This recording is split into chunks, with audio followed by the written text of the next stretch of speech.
it's Maureen Muldoon. Thank you guys so much for continuing to stay on course with me. We are on lesson 108, but before we get into the lesson, I just wanted to let you know that my goal is to really help bring people to A Course in Miracles because I think it is such a great book and a great philosophy. And so you can help me to do that by liking, by subscribing, and by sharing this video. And so, the goal is to be helpful. I'm doing my best to be helpful. and one part of being helpful is also being open to receiving help. That's a really hard thing for a lot of us to do, but it's perfect because that's what today's lesson is about. Lesson 108, giving and receiving are one in truth. That's a miracle because I didn't plan for that to be, to tie into that, but it's a perfect tie-in. Giving and receiving are one in truth. So it says, to give and receive are one in truth. Vision depends upon today's idea. The light is in it, for it reconciles all seeming opposites. And what is light except the resolution born of peace of all your conflicts and mistaken thoughts into one concept which is wholly true? Even that one will disappear, because the thought behind it will appear instead to take its place. And now you are at peace forever, for the dream is over then. So giving and receiving is one in truth. The reason that this is so is because we are each a light to the world in recognizing and stepping into the embodiment of that idea. As the light of the world, we come without need or script or want. And, and if there is a lack, that lack is met. And sometimes it's met through another brother. Sometimes it's met through a song on the radio. Sometimes it's met through, reading a signpost. But there is a seamless plan of God that is unfolding if we're willing to just be open channels and allow giving and receiving to take place without authorship and without control. So good luck with that. To give without control, that means you're not going to keep track of who you gave to and how they haven't paid you back yet. And to receive without control is not going to be thinking oh, what am I going to owe them for this, or I'm not worthy, or all of that other stuff that goes and pollutes the idea of giving and receiving. So it says true light that makes true vision possible is not the light the body's eyes behold. It's a state of mind that has become so unified that darkness cannot be perceived at all. And thus, what is the same is seen as one, while what is not the same remains unnoticed, for it's not there. That is really good information. So it's almost like everything is the same. So everything is the body of man. And so everything is affected by everything. I like to say everything is everything and everything is love. And in our minds we think, well, this is him and this is her and this is them, but all of it is me. I know that's a big concept, but I'm reminded of a story about this father that wanted to watch a football game, and he wanted to buy some time, and his son was in his care, and his little son came to him and was like, Dad, let's play. And the dad was like, I gotta think of a way to distract my child so I can watch the football game.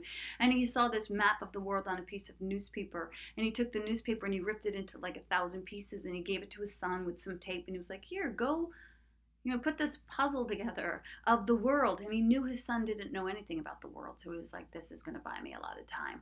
And he sits down and gets his, easy chair up to the TV with his snacks. He's ready to watch the game. And his son comes in in 5 minutes and he's got the whole dang world taped back together.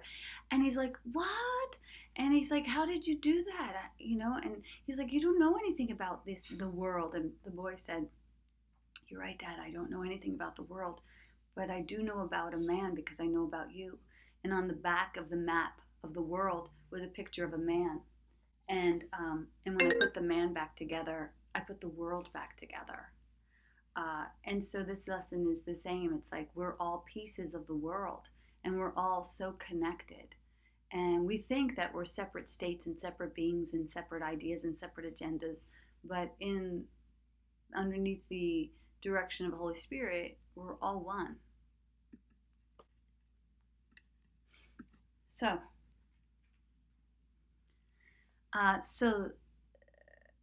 True light makes true vision possible. This is the light that shows no opposites, and vision being healed has power to heal. Vision being healed has power to heal. What is that about? That's interesting, isn't it? That means that when you come with true vision to this moment, not encumbered by past ideas, agendas, or wants or desires, you can be present, and in the present and under your present gaze, everything that you look upon becomes holy and feels the vibration of your generous act of giving them this moment, as I'm giving you this moment right now, even though by the time you watch this it'll be a different moment. But right now I'm with you in this moment, even though I'm not here right now. It's trippy, but you and I are having a moment right now. And that's so beautiful. So this is the truth that shows no opposites, and vision being healed has the power to heal. Why does it have the power to heal also? When Jesus looked about the world, he didn't come with any agendas or wants or desires, and that was why he was capable of seeing everyone and saying, you are so much more capable than this. Like, get up. You're not sick. You're not broken. You're not bad. You're beautiful. You are beautiful. And I can't help but only see that in you. That was a great example, not a great exception. Each of us are capable of that as we're willing to work with the vision of Christ's light. So, this is the light that brings your peace of mind to your peace of mind to other minds, to share it and to be glad that they are one with you and you with them. This is the light that heals because it brings single perception based upon one frame of reference, from which one meaning comes. So we cease to make up meaning about things. You cease to make up meaning about me. I cease to make up meaning about you. And when instead we just sit in this moment and we allow what is to be. And that's why when we are truly in alignment with the Course in Miracles, we can chuck the book out the window and simply say, God is.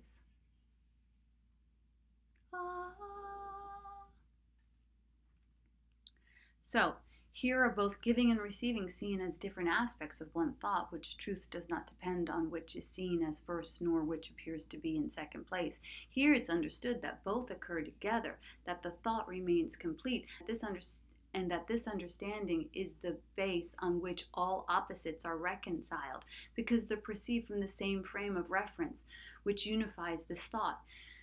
So, it's a beautiful thing when you really get that, that giving and receiving are one and the same, and that as I give, I do receive, and that my giving is only giving to me, and I know it looks like I'm giving to you right now, that I'm giving you some sort of lesson here or blessing here, but really, you're me.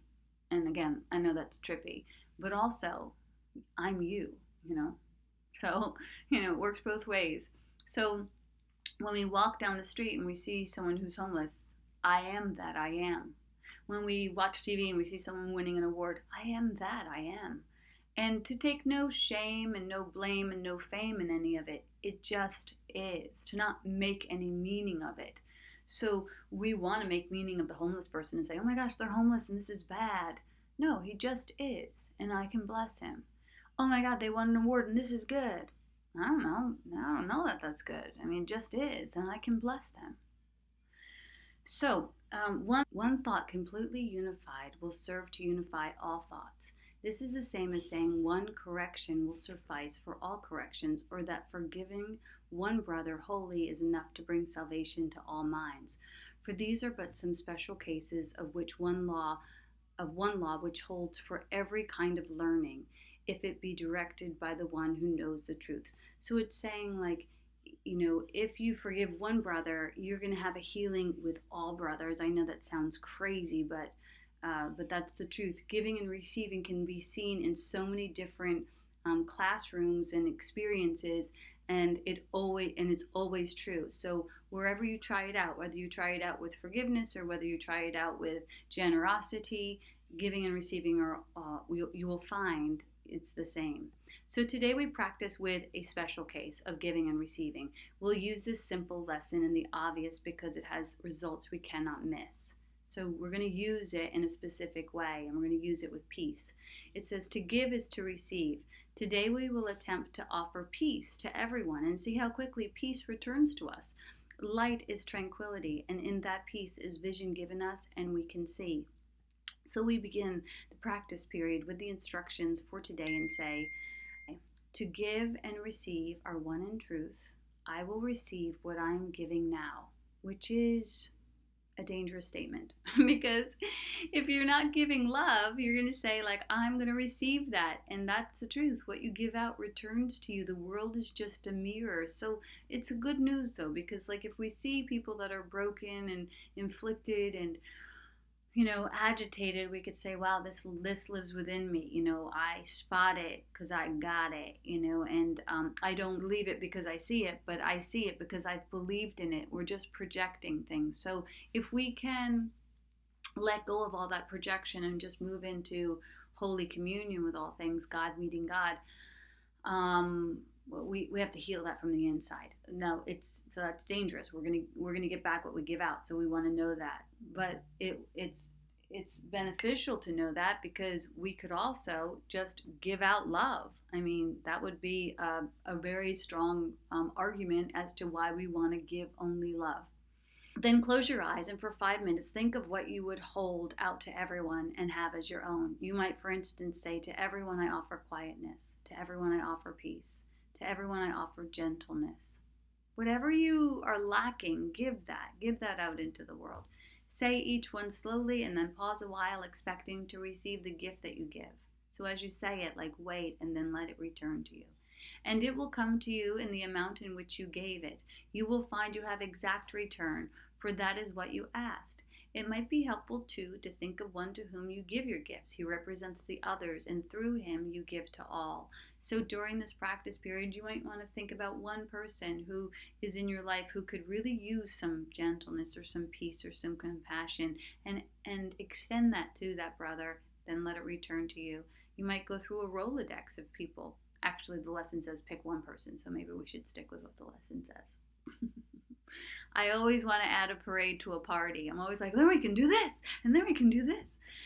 So I have to be like, no, let's just keep it simple, sister. The next part of it says, our very simple lesson. It's right there, our very simple lesson. It's like it's pointing right to me. Hello. Our very simple lesson today will teach you much. Effect and cause will be far better understood from this time on, and we will make much faster progress now. Think of the exercise for today as quick advances in your learning, made still faster and more sure each time you say, to give and receive are one and the same. To give and receive are one in truth. To give and receive are one in truth. Again, think about that inhale and that exhale. They're both breath. And so to live in the perfection of God's breath would be to allow yourself to extend and receive, and to extend and to receive. Simple. It's a simple lesson. Thank you so much for joining me today. Please do me a favor and give it a like and subscribe if you haven't subscribed, and share it with your friends.